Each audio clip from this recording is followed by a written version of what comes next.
entrepreneurs and professionals of Tampa Bay. Welcome to your hour for getting the information, the tools, and the connections for elevating your business. Welcome to Getting the Edge with Kelly Wilson. And here's your host, Kelly Wilson.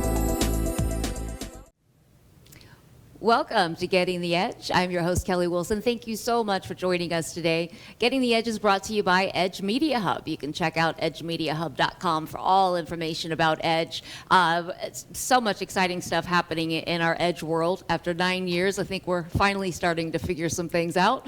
But check out the latest issue. If you have not yet, you can subscribe to order your custom limited edition printed copy delivered directly to your home or office. So edgemediahub.com. If you go to our store, you'll see all of that information right there. Also consider our annual partnerships. Our Edge model is modeled after annual partnerships, and we invite you to encourage you to check out more information. It's quite simple. We have products and packages for just the hub and base level, or businesses for 10 employees or less, or businesses with 11 employees or more, and nonprofits as well, and bigger partnerships. So something in the budget for everyone. So definitely check it out. Again, edgemediahub.com. If you have any questions, you can email us at info@edgebusinessmagazine.com or edgemediahub.com. But again, I'm thrilled to be here each and every week sharing stories. I say this all the time, but I'm a firm believer that we can learn so much from each other. And yes, I do talk a lot, but I've learned when not to and when to listen. And it's not fair for me to be the only one to learn. I call them life nuggets, from so many people. I want to share them with everyone that wants to listen. So again, thanks so much for being here. Thank you to our annual partners, All Trust Insurance, Pilot Bank, USF Movement College of Business, and Visit Tampa Bay. Thank you so much, as well as WeBeam TV. For more information, are you looking for your own podcast or show? Check out WeBeamTV.com and Tampa Bay Multimedia with the John Gaston team there. So again, thanks to all of our sponsors. Check out, again, our event is coming up soon. It's our double launch celebration, September 29th, which will bring all of the phenomenal women that were included in our second annual celebration of women, as well as the real estate gurus that are included in our fall issue. Mayor Jane Castor's already confirmed to be there, and it will be a magical evening. It's been, at that point, it will have been almost a year, 18 months or so since our last event, February of 2020. So we waited strategically through the summer, and we're looking forward to a big celebration. So planning for at least 400 to attend with music, and if you've not yet attended an Edge event, if you're in the Tampa region, check us out, because they're quite magical and inspiring. And we're surrounded by like-minded individuals that want to give back and be a part of the community. And it's really, it's quite awesome. So definitely consider checking it out. And aside from that, I'm really excited about our guest today. I'm always excited, but it's great when you know you're coming into the studio and it's a good friend and you have a great time talking with her. So Penny Parks, welcome to Getting the Edge. Thank you for being with me again, your second time on the show with me.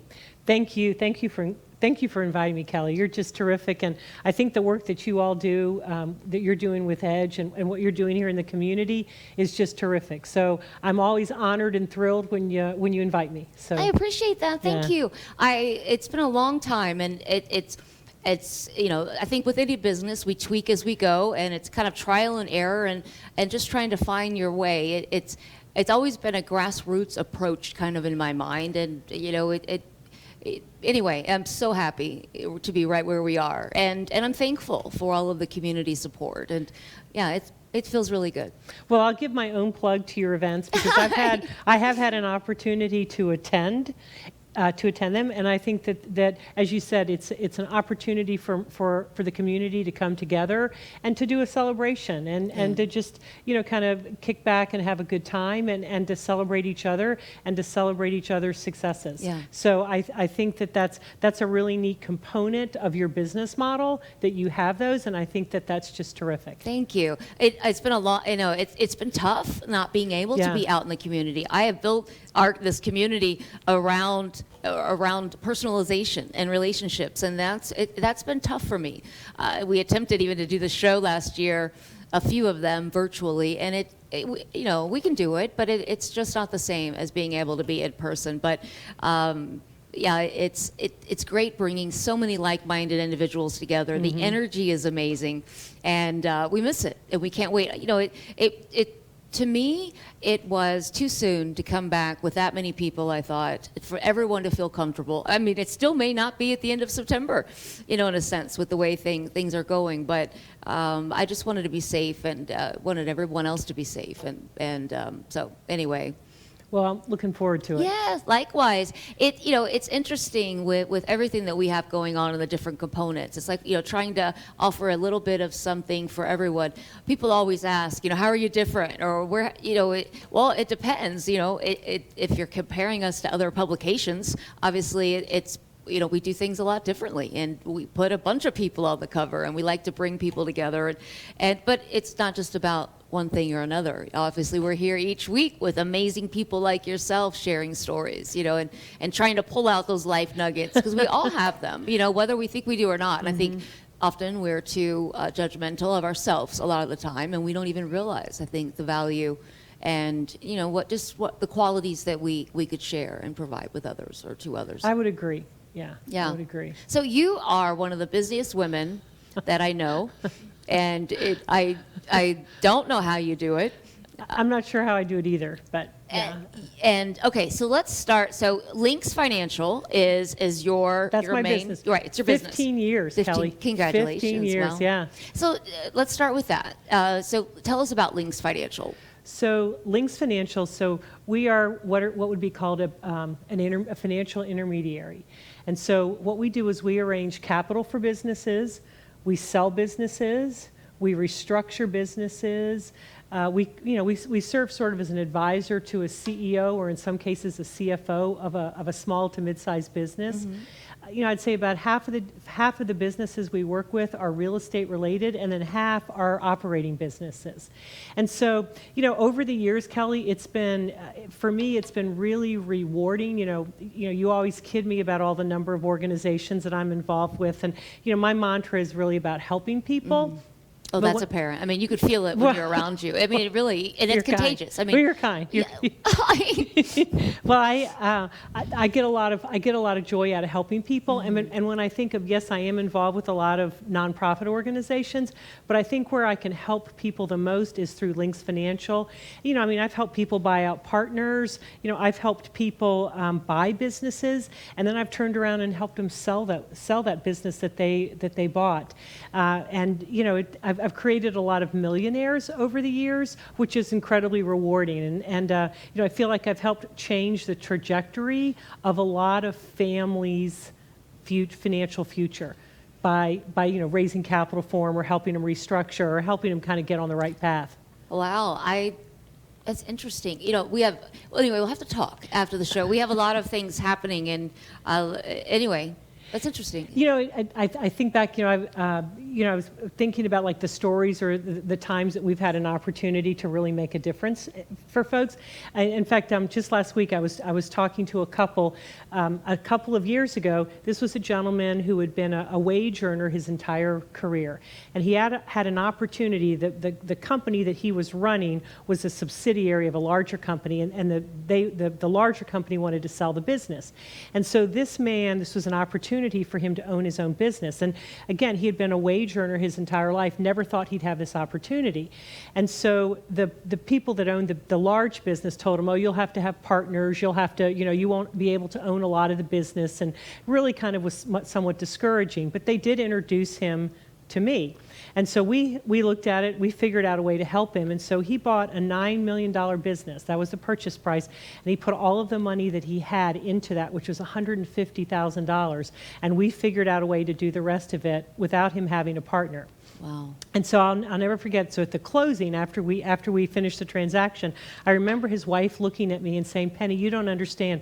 You didn't just change the trajectory for my husband, you changed the trajectory for our entire family. For generations to come. For generations to come. So then a couple years later, he had an opportunity to sell the business. And so he was able, now, they're retired. They don't need to work. So a couple years later, we turned around and helped him sell the business, and we helped him get a contract and whatnot. And, the world works out in really weird and interesting ways, but for them, both of them then each had health issues. So it's kind of like, thank goodness that we were able to achieve this right before, they were faced with some, pretty life-threatening medical problems. But it was really neat that, we turned his $150,000 investment into, several $1 million for him. And I think being in your hands, I mean, that trust is a big thing with everyone. And, that is a big, scary move, especially potentially, I guess, at that age, too. Oh, yeah. And, putting everything and trusting, that this is the right move. I can imagine, I commend his wife for being supportive of that because, that could have been a great situation or bad. And, but you held the reins, in a sense, and that I think is very comforting. Yeah, it was incredibly rewarding, and then it was just nice to hear from them, last week, and they just said, we still think of you all the time, Penny, and we can't, express our gratitude enough, and that, that's why you do it.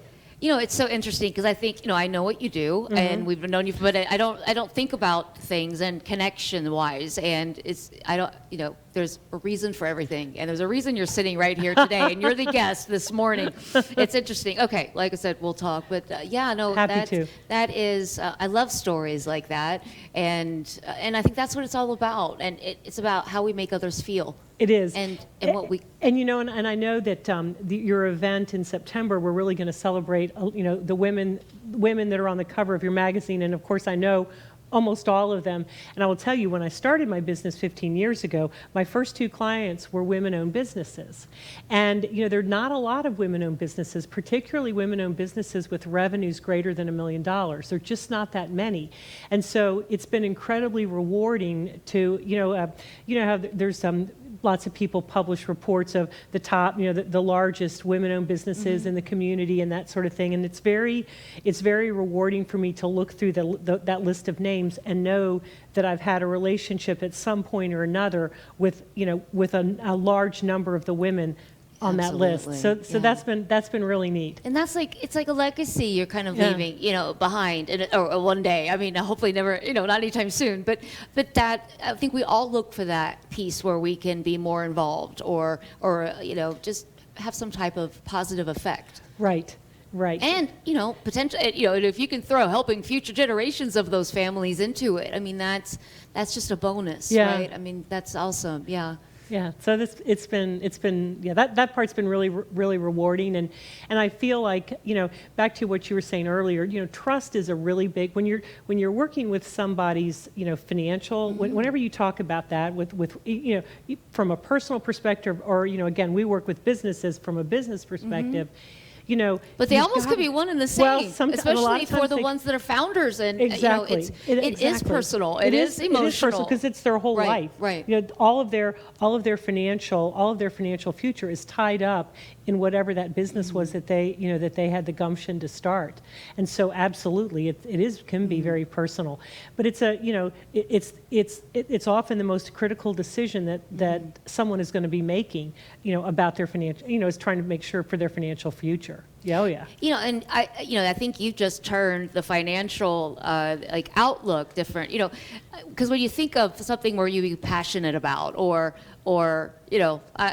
sexy keeps coming, not sexy, but when you say it like that and helping, I mean, it is fun and passionate and something you can just be, feel so rewarded by. And I think you just put that spin into like a financial business, because I don't think people typically look at numbers or, they just provide financing. Right. Or, no, it's life-changing. We'd like to think that we humanize it. That we're really trying to humanize the process, because a lot of times, people don't, back to your point, is people are just looking at spreadsheets, people are just looking at the numbers, people are just looking, and yes, that's incredibly important to what the process is, but there's also a human component to it. And there's, a lot of times when we think about people, right now we're working with someone who we're helping them buy a business. And, a lot of the time we talk about, the cultural fit for what he's looking for and what that's going to be about. Because yes, the numbers all have to tie out, and all of that needs to be, all that's important. But also, I think at the end of the day, it's got to feel, it has to work on a number of other levels, not just from a financial perspective. Right. Well, and then even with some other things that we're working with, it's like as I've enjoy helping people kind of tap into their passions. And I've developed, I guess, over the years, maybe just from my own dedication as well, but the ability to almost help you see things that may not be there. But, it's interesting because it's like I'm always trying to figure out, okay, but how do I help see things through beyond that? Because it's really about creating a roadmap for people in a sense that, and you could potentially be that, because once you give them the ideas, then it's like, well, then how do I execute, and then it could be sitting down, okay, well, and whether you're looking for an existing business to buy, whether Right. you want to create your own, there's a lot of options, but you need somewhere to direct that. I think, a lot of times I can remember when I first started my company, I remember my mom, she wasn't quite sure what we did for a living. What is it you do for a living, Benny? How does this work exactly? Because, I used to be in corporate America, and I started this company 15 years ago. And so, I think what we like to think of is we're almost like the life cycle for a business. So we want to help people at the beginning stages. Right. We want to help them as they're growing, like their teenage years, so to speak. We want to help them, when they kind of reach, and then when they're ready to sell, or when they're ready to move on to the next. Nurture them through. And help the them process. through to the next part of the process. And, in a lot of cases, we have, I'm excited about the fact that there seems to be a lot more attention and focus on the number of startups that we have here in the community, and a number of the organizations that are around to try to support those, which is wonderful. But I'll tell you, it's very difficult for people with a really great idea and a business plan and a process to raise money. It's very difficult. And so a lot of the energies and efforts that I'm spending now are trying to help that community figure out ways, to raise money and not fully give away their company. Yeah, that's awesome. It's wow. The human component piece. It's interesting that you say that, because if you look at on our website, if you look at the mission and the ethics and the foundation and everything behind it, it's all based around that human piece, that human component. Products don't necessarily, exhibit emotions, but as humans we do. And that's really what it's about, is tapping into the people behind the products and the businesses and sharing their stories, personalizing them, connecting, all working together. But first off, it's about humanity. We're at the end of the day, we're all one and the same. Exactly. Remember what Maya Angelou said. Yeah. They're not going to necessarily remember what you said, but they're always going to remember how you make them feel. Absolutely. And so I think that speaks to that component of it. Yeah. Absolutely. That is my motivation and goal, I think, for everything Right. that we do is how somebody feels afterwards. I hope when you leave here today, you're smiling, I was going to say ear to ear. I was trying to think which way our smiles go anyway. But it's just like that, and vice versa. I'm going to be the same because of you, being, you touching my life, and I think that is, just think if like everyone were like that, and everywhere you went, and everyone you worked with, and everyone, if they all treated each other with respect, and I think gave that little more, just piece of, I don't know, just, I guess, humanization. Yeah. I Exactly. don't know if that's a word. I think it is. And again, because you always kid me about it, I'm so big on supporting our nonprofit community and supporting other organizations, and I think that that's a really important component to us, being human and moving forward with those types of initiatives are important. And I think we all go through different life stages. I think we all go through a period where we're learning as humans, right? And I think we go through our materialistic stage, and because we're not sure, we think we're supposed to, everybody else is trying to keep up with their neighbor, and I think when you first get into that, but once you get to a certain age and a certain amount of life experiences, I would hope that we all transition some, into more of a giving or just compassionate mindset, but I don't know. You see some older people that don't necessarily have it, so I don't know. Well, it's funny you would say that. I just remember, because you think back about you're not going to be like your parents, but then you kind of turn out being like your parents. So I just remember years ago, I remember visiting one time, and I just was sitting at the table next to this beautiful lamp, and I remember saying to my mom, "Gosh, I have always loved that lamp." Well, down it. She like turns around and unplugs it and starts to hand it to me. "Here, take it home with you," she would say. And so, like my parents got to that point in life where they just wanted to get rid of their stuff. I kind of feel like I'm sort of at that point in my life. I just want to get rid of stuff, back to Simplicity. we don't need things. We need experiences, and we need each other. Mm-hmm. Yeah, I think you do realize how important simplicity is, in a sense, to put it, and I think that's the hardest thing to achieve. There is a quote, I don't know, it was Steve Jobs or one of them, that talks about simplicity, and that Yes. it's the hardest thing to obtain, but I think one of the biggest pieces to leading you Right. toward a peace of mind, successful. Well, and I think that after, when we all think back, and I'm sure that we're going to have a lot of time to talk about, after what we went through with the pandemic and what impact that's had on all of us and all of our lives, I think one of the things that we're all really going to think about is the lack of that connection, the lack of the community, the humanity that we were speaking of. I think we're all going to realize how incredibly important that is to us. I hope so. And I have this conversation often on the show, because I think I bring in the same type of compassionate leaders that ultimately put humanity first and lead with compassion and encouragement versus fear and intimidation, and that seemed to be the way in the early days of business and transactions, but we've gone away from that, it seems, and we've encouraged more vulnerability among leaders. But no, I'm going to fight very strongly to hold that. I mean, and you think what can one person do? But I think one person we can all rally together and try to kind of stand arm in arm is my vision, and just standing up for some of these principles. And I mean, somebody has to do it, and I just think we're going to continue to spiral, from a humanity perspective. I mean, I don't even watch the news anymore. I will for the weather, and I need to know glimpses of what's coming on. But I mean, if you turn it for 2 minutes and you're just like, oh my goodness, you really have to watch what you take in, and I think media. I mean, some of it is overkill. But I don't know. I mean, Can we all not just get along? Right? At the end of the day, in my world, everyone's happy. And I've said that and felt silly saying that for 10 years. But I don't know. Here I am 10 years saying it. And thankfully, for whatever I can do, and in those moments that I can bring people together, I can create that. And so I'm on a mission to create it on a much larger level, and we'll talk about that later. But let's talk about, I do want to talk about how your life has changed and how your outlook and just things that we've learned, difference from when you were here probably 2 years ago. But let's first talk about all of your wonderful passions and your latest, and congratulations. Thank you. You're now the only female, right, among 11?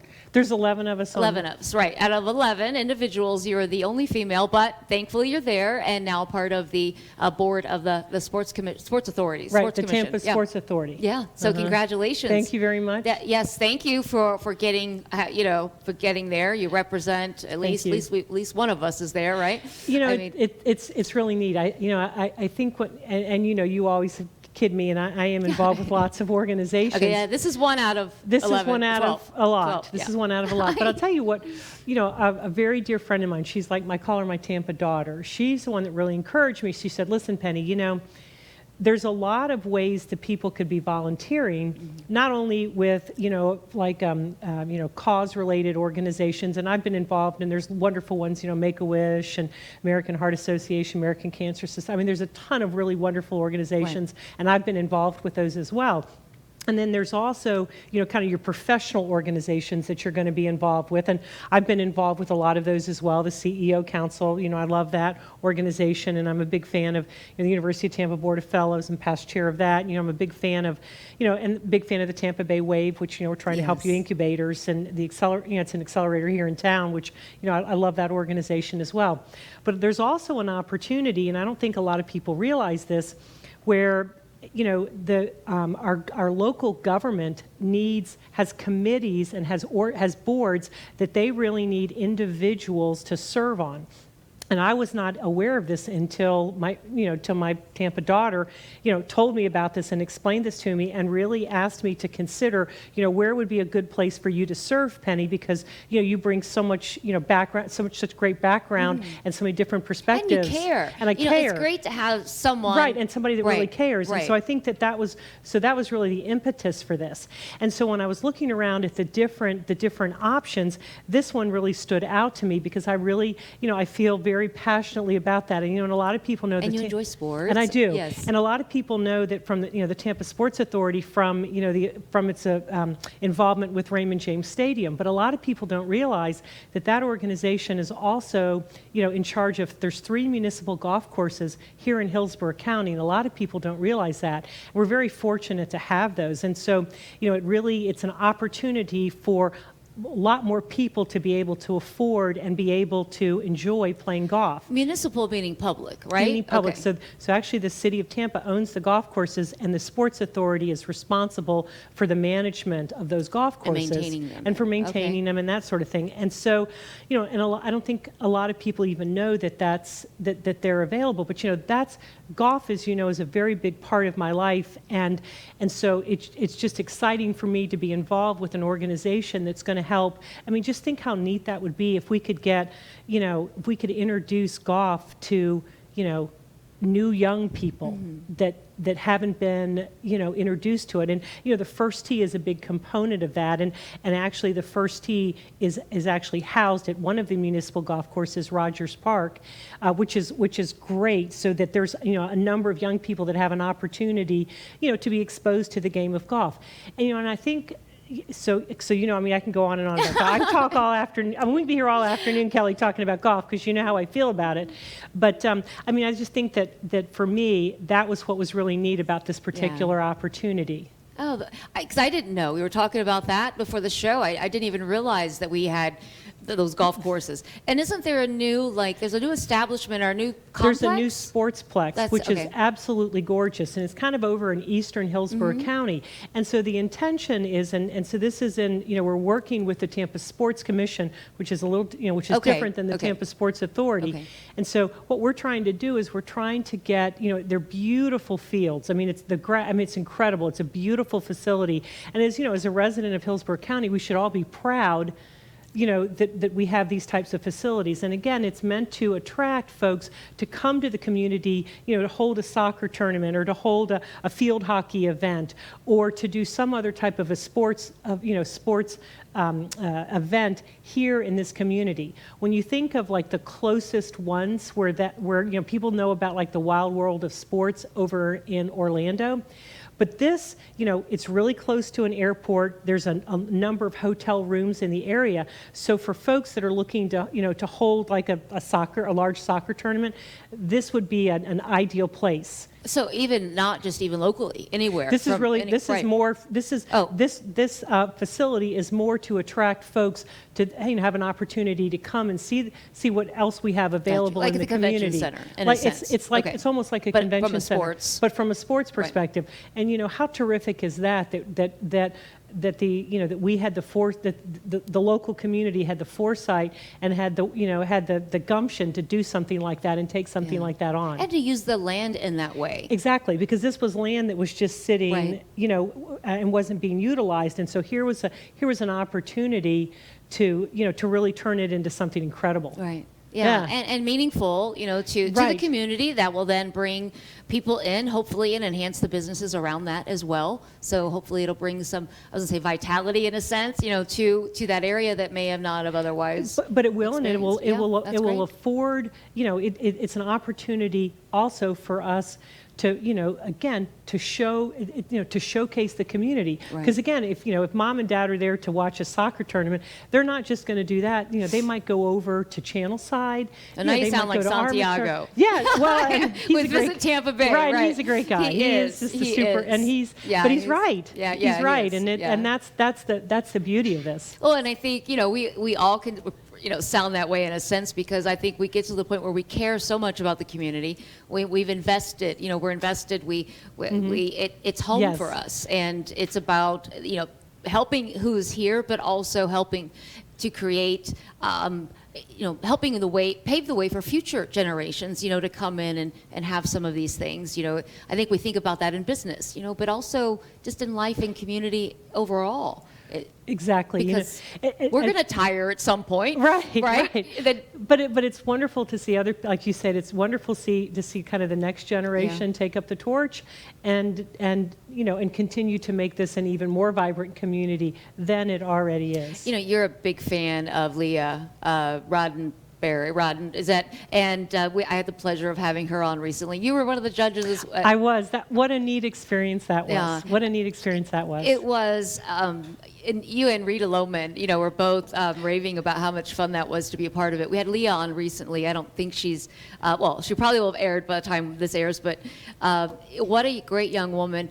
For me, I think it was, and I even told her, I said, you're the youngest person I've ever had on the show, because I'm bringing people on typically that I can learn from. And, right. We can learn from each other, but, I remember me at early 20s. I mean, I was going to conquer the world, do everything. I still am. I thought I would have done things way sooner than right. But life happens, and it's, so anyway, I enjoyed her very much, and I look forward. She's kind of that future generation that we talk about that can be very impactful. So, so I had there's a wonderful man here in town, Bob Clark, who I love dearly, and that's how we met. That's how we met. Yeah. Thank you, Bob. Yes, thank you, Bob Clark. Such a great man. He's been on the show with me before. He's fun. He is. What a wonderful man. And so a lot of connections. Yes, he makes a lot of connections. And one of the things that he does, and as you're well aware, is he is the major sponsor for the Miss Tampa competition. And a lot of people don't know this, but Miss Tampa is part of Miss Florida, is part of the Miss America pageants. Do you know that there are more scholarships given to women in that That's what Leo was saying. I did not know that. Than any other.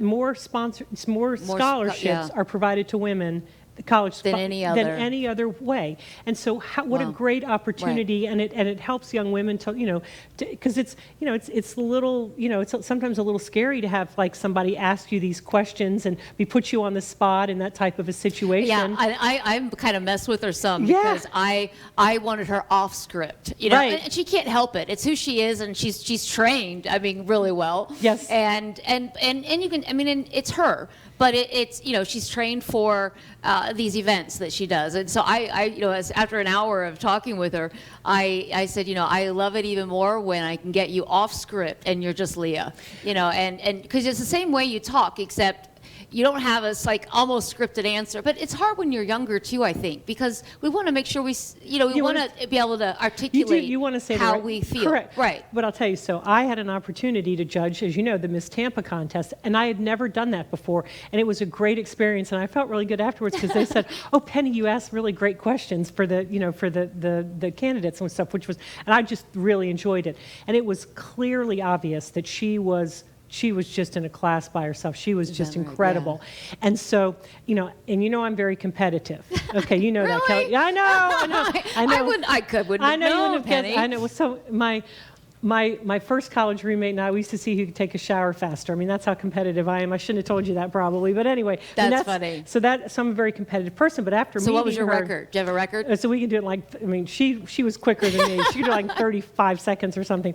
So anyway, so when we met her, we knew that she really could be Miss Florida, and that and not only could she be Miss Florida, when you hear Rita talk about it, because Rita was her judge for the Miss Florida, competition, that they were looking for someone who could win, who could win, and right. she is of that caliber, and so so she always gets a kick out of me, because every time I see her, she's like, I know, Penny, because she's got that competitive juice as well, which I think you have to have to win that. And candidly, you need to be competitive to kind of win at life in a lot of Absolutely. in a lot of ways. Yeah, and you have to have the drive yourself, and Right. it can't just be about fame or notoriety. And I say this all the time, even with business, it can't be just about the money, because eventually things are going to get really hard if you don't have the passion to help you pull through that, and there's nothing tying you to it, you'll just walk. Right. It's just it's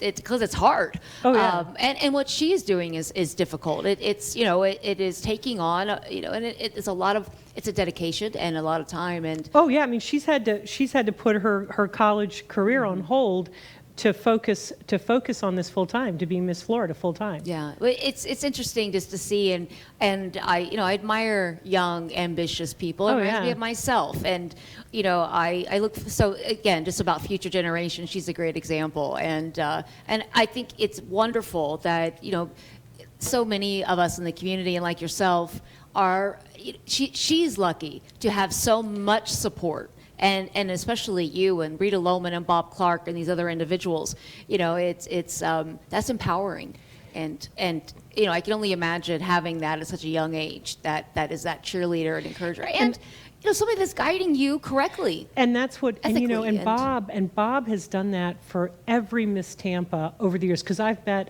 several others of the Miss Tampa winners, and he has just been so gracious about making introductions for them and helping them kind of with whatever they're hoping that their next step is going to be. And I just think that that's terrific. And I told her one of the battles I always had with a beauty type thing is I think my entire life, I've been not trying to be that so that people would actually take me seriously. Right. And so it's like contradicting my whole belief system, because for so long I've tried to not be this beauty person, and because it's as much of a curse as it is a gift. And I don't want to say that like in any way, but it I realize it helps you get indoors. Maybe you couldn't, but that's because typically there's ulterior motives, right? I mean, for whatever it is. I mean, it's not because, it's just, it can be hard. It can be hard, and I think that there's a balance. There's clearly a balance to that, and I think that, from what I gather, the organization has changed a lot. Has changed a lot over the last several years, and I think that they have adopted, a really good balance to that. I'm a fan now. Yeah. After sitting with Leah for an hour, you can't help but to be. And after going through the process of the judging process, it was.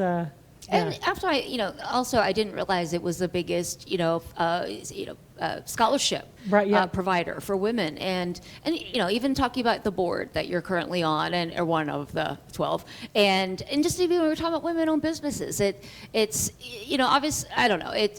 We still have quite a ways to go. It's interesting you would say that, Kelly. So yesterday I had lunch with a woman who owns a couple businesses, and she's based up in the West Chase area. And she said, I got to tell you, Penny, I know a lot. She goes, I think I know a lot of people, but she says, I don't know any other woman who owns her own business. And so we were talking about ways to help her get connected, into the community. But, just think about that. And she's had her business, I want to say, for 4 or 5 years, so for a long period of time. But she said, I've got young children. And she says, so I'm either focused on my business or I'm, with my family, because, I've got a lot of other obligations. And I just haven't had an opportunity to really meet a lot of let me just say, when business. somebody asks you that in the future, definitely send them to us, because I will. that's what we do, an opportunity to connect, and personalize, but not necessarily meaning you have to be somewhere every month. I mean, and make it that way. We're able to, like, from the show and all these different ways, and again, even we all have a story to share, and we can all learn, especially single mother, or not even single mothers, but just parents overall. I mean, we're all juggling and trying to, all the different levels. But yeah, I mean, that's what that personalization piece, which again takes it back to the human side and kind of back end of, foundation of who we all are and represent. So that's 12. Number 12. So, or actually number 1 out of 12. So what are some of the, let's go through the list. Oh, geez. We have 18 minutes. Oh, we only have 18 minutes left. That's gone fast. So I've got to tell you about, so I'm, a very dear friend of mine is a wonderful man named Jack Olmstead. I don't know if you're familiar with him. He's the CEO of Tri-City Electric. So it's a large electrical contracting company. And he and I are in the CEO Council together, and we're in a roundtable. And so whenever I see him, he always asks me, he says, Penny, because one of our roundtable sessions, we were talking about, like it's a group of, 10 or 12 folks that are CEOs that, that are part of the CEO Council. We get together and we kind of, we're sort of like our own board of directors for each other. It's just a wonderful benefit for, to have, peer-to-peer type of, counseling and mentorship and that sort of thing. And so he got a piece of paper out and he said, all right, Penny, and he wrote number 1 and he wrote a line, and number 2, and he went down to like 5 or 6. He says, and he handed me the paper. He says, I want you to write down all of the ones that you're going to be getting off of, because you're on way too many boards, Penny. And so whenever I see him now, he always asks me. And a lot of times, you think that, somebody says, oh, that sounds like a really good idea. And the next thing you know, you're all involved with it. And you really want to help because it really is a great organization and you really do want to make a difference. But I think sometimes what can happen, and probably I'm the one that's most guilty of this, is that if you spread yourself too thin, then you're really not able to make as big of an impact as you would like to. Right, exactly. Right. It's very difficult to do that. And so he's really challenging me to do that. So I am going to cut them down, but I'm very excited. But it's hard when you care so much. And I think some and of our everything personalities, is worthy. And all of the organizations are really worthy, and all of them have a really great purpose. Yeah, so how do you eliminate or I can imagine that's going to be difficult. Maybe those are in the best position that by you stepping. But on the same token too, Kelly, I think one of the other things that I've had to learn and is that if you stay someplace too long, then you've given them all of your ideas. Right. You've given them, you've shared with them, you've helped them with as much as you can help them. And it's kind of like now, you're taking them as far as when you can. It's not like step aside and let the next person who's going to have fresh ideas or new ways to look at things. That's a great way to look at it. And so I think that some of the nonprofits that have term limits, I think that in a lot of cases that's a good idea, because it's kind of a natural way for folks to allow someone else to come on and maybe to share their ideas and their suggestions, so that you can help take you can still love the organization and you can still be involved, but you can kind of let the next people and take that commitment in a sense away from or off of your because it is, I think, the more we take on, it does provide. It does increase our commitment levels, which then can lead to some type of when you're pulled in too many directions, it can be stressful. It can, so back to what am I? So what I'm the past chair for the CEO Council, and I make a joke that the current chair is a lovely gentleman by the name of Hugh Campbell. If you haven't met him, I have met him. He's been on the show as well. He's a wonderful man, and so. I always kid him. I tell him all the time, because he's the current chair, and I keep telling him, I said, just so you know, understand, Hugh, the best job is the immediate past of any organization is the immediate past chair. And so he always chuckles whenever I say that to him. Because he'll get to look forward to that he's going to have that to look forward to when Ed Elsasser takes over. Because you're still involved in a sense, but you don't have. But you have, it's a wonderful situation, and that's been a great organization. I've been involved for a really long time, and I think that organization, not only do we have world-class speakers that come, but again, back to the peer-to-peer type of relationship that you can really get with 10 or 15 of your fellow CEOs. That's just invaluable, and you can learn from each other. You can, that to me is the beauty of that. So I'm really thrilled. I feel that we have a new executive director, Alyssa Rhodes. She's doing a great job, and I think that organization is just a jewel for this community. Yeah. And so I'm also excited to, I got my MBA, as you know, at the University of Tampa, and ever since I graduated, I've been pretty much involved with the organization, and I love the University of Tampa. Now, and I love University of South Florida as well, because I'm on their women in leadership and philanthropy, and that's a great organization too. Yes, I've looked into that as I have tried to because I would love to get it more involved. Of course, now I'm taking on a whole other project, but still, I try to touch and do what I can in my own ways. That's a great group as well. I heard and, good things. And it was really funny. I remember when they started that organization, which was now a long time ago, I think like 20 years ago, they had come to me and said, listen, Penny, we'd love for you to be one of the original members. And I kept saying, but I'm not a graduate of the University of South Florida, and I was like, I'm involved at the University of Tampa because I'm a graduate of UT. And they kept saying, Penny, finally, all these many years, because I've really only been involved at the USF for like the last maybe 4 or 5 years. And it finally dawned on me, Penny, you don't have to have graduated from there. You can still, they still want your support. You can still be involved. You're still in the community. And you're still in the community. Right. And so I've gotten involved, and that's a wonderful organization. Yeah. And, and I've met different, because you always think that you're going to see like the same people at all of the events, but you don't. And so I've really met a lot of really neat ladies from that organization.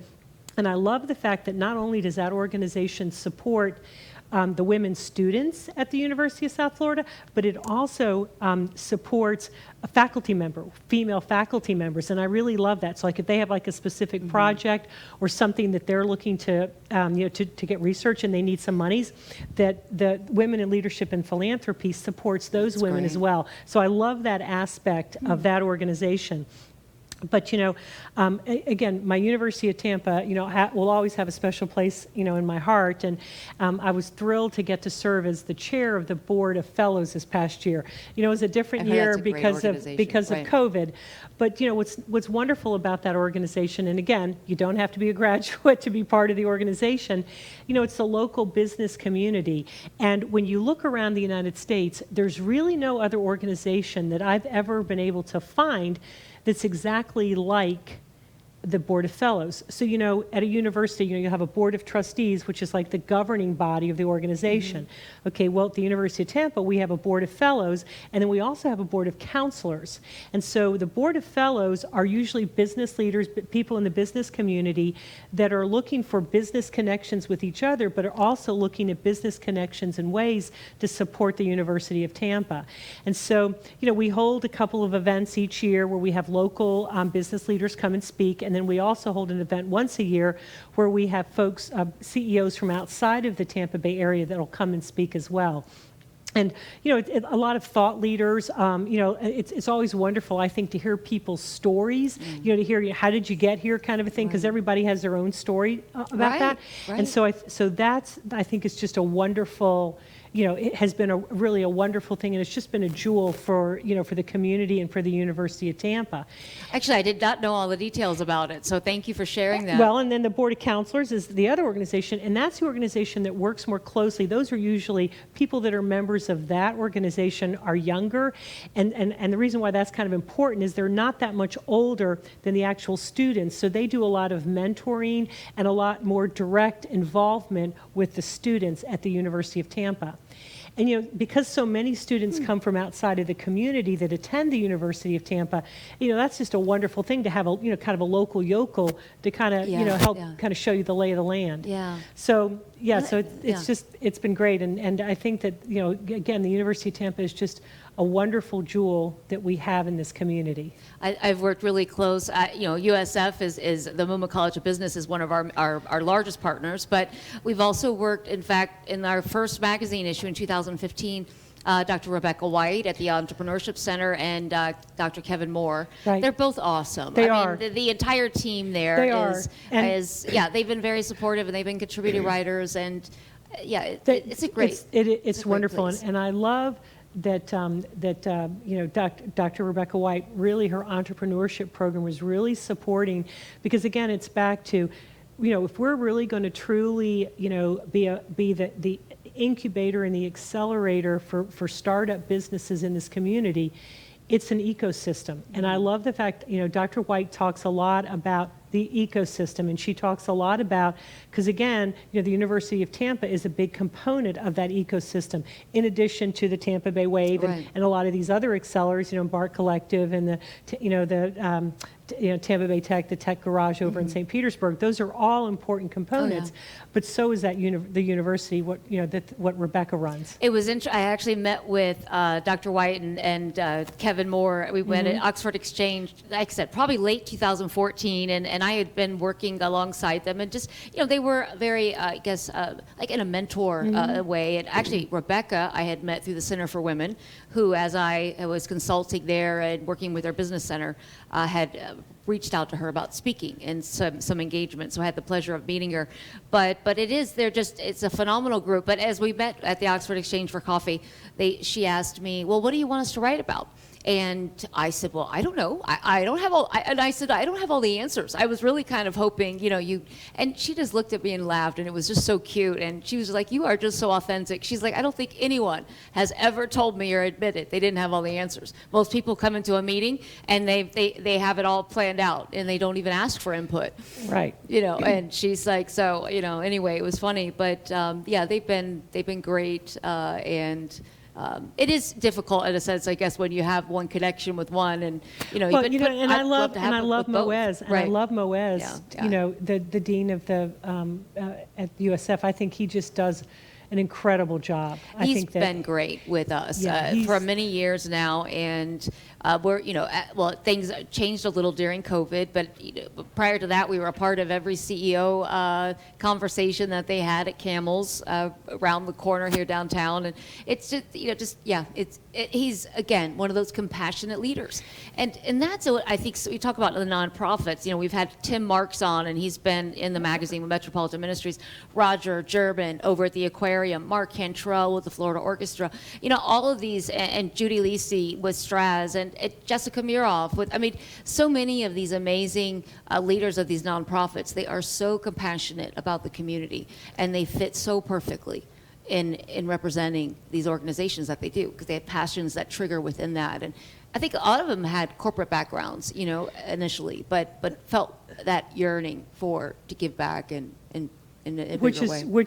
And we are all better for it, and this community is all better for it. And I think that all the folks that you've mentioned are more. all great. We would have to sit here for like 6 minutes. And, Clara Reynolds. Right. Oh, yeah. There's so many. Mattson, we could just keep going. Absolutely. We could keep going on and on. And Anne's one of my favorites. Yes. We're very fortunate to be housed in the Center for Women. We're actually Edge is in the main house there. We've got a beautiful office, and we are very grateful to the Center for Women. And so since you bring up the Center for Women, I have to mention, one of my other favorites is the Women of Color Golf At Clemmy. Clemmy Perry. We love Clemmy Perry. Yeah, and Clemmy's going to be on with us. Oh, that's wonderful. Yeah, very soon. She's just terrific. And she is.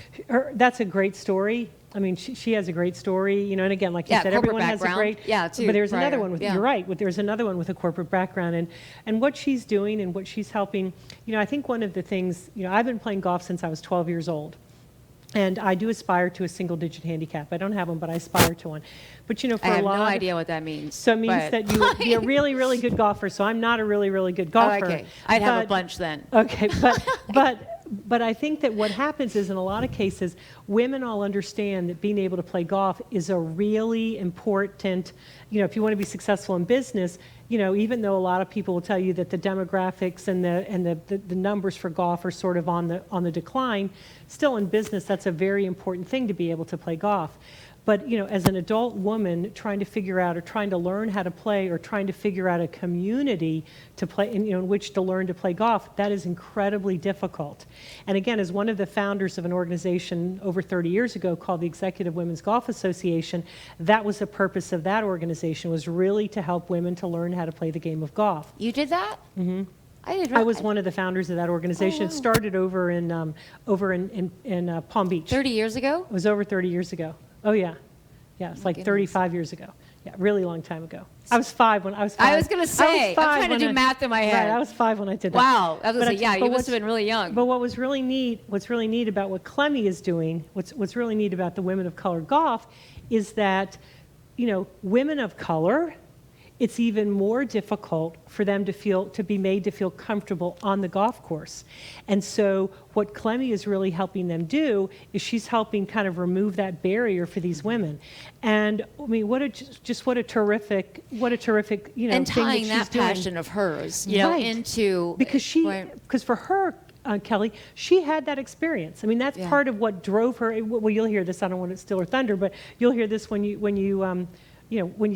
speak with her. She'll tell you that. Yeah. So, yeah. Well, because I don't think she had just really, I don't think she'd been golfing that long. She was trying to get into it and She wanted wasn't. to. Right. Yeah. Yeah. No, I think, you know, and then I love the stories about where, even with Edge, I mean, I looked for a community that I felt I could be a part of. And Right. back then, everything seemed so transactional. I was in real estate, so I was a member of every chamber. But back in the 90s, I don't know, it was more transactional. It wasn't community and relationship oriented like it is today. And so I couldn't find I couldn't find where I could fit in. So I created my own spot, you know, and Well, you know, and it's funny you would say that. When I started Links Financial 15 years ago, I thought we were going to be much more transactionally based. I thought, okay, you know, we're going to help you this. can't allow that. Well, It's that not didn't you. happen. Yeah, Yeah, that didn't- You have That didn't yeah, happen. That's like trying to separate. You know, they think they teach you from an early on. You have to separate business and personal. Right. You know, and I think, you know, our motto is with Edge, it's not only business, it's personal. I just gave up trying Right. because for me it's one and the same. It is. And typically most of the leaders that sit in that chair are the same way. You know, we lead with compassion, and Exactly. So yeah, so much for so much for being transactionally based. Right. Yeah. It's just not within some of No. us, and I think it's kind of like that quote, Einstein quote. You know, the fish and if a fish tried to swim or up a tree or something, climb a tree, he'd be like living his whole life like, you know, he couldn't do anything. But if you put him in the water, you know, he flourishes and he Exactly. can swim and flip and Exactly. right? Whatever it is. Yeah. Uh-huh. Well, okay, quickly, let's go down how many. So we only named 3 or 4. So you have about 30 seconds to go through 9 more, I think. Well, you know, I'm as a golfer, I'm one of my recent assignments is I've just joined the board last year for the Copperheads Charities, and the Copperheads Charities runs the Valspar golf tournament. So that's you know, our yeah. PGA Tour event, and you may not know this, but there's a woman who runs that event, and she was the first female to be the tournament director of a PGA Tour event. Now, there's 2 other women that now run 2 other PGA Tour events, but Tracy West, who's a good friend of mine and a wonderful person, she was the first female to run a PGA Tour event. Wow. And the Valspar, so that particular tournament, there had been a couple of different businesses that were the main sponsor for that tournament. And so the organization, the Copperheads Charities, which, you know, runs the tournament, had found itself in a situation where, you know, they were looking for a new sponsor. And so Tracy really helped bring the Valspar. And now it's such a great event. If you haven't been, what a wonderful event. And back to the community, you know, every community leader is there that Thursday afternoon and that Friday afternoon watching those PGA Tour we'll have players that. play. We're going to run out of time in a second, but thank you. I know, like I said, it goes so fast. It You're like did. 56 minutes. You are amazing, and I could just So are talk you, with Kelly. you. Thank you. We could talk for hours. I already know that, but we have 17 seconds left. So we have all your information on. Thank you. Thank you for inviting me. I'm thrilled to do this, and Thank you. I'm just so happy for your success. And if I don't see you before, I know I'm going to see you on September 29th. Yes. All right. Thank you so much. Thank you for being with us today. Thank you. Yes, September 29th. Never stop dreaming. Thanks.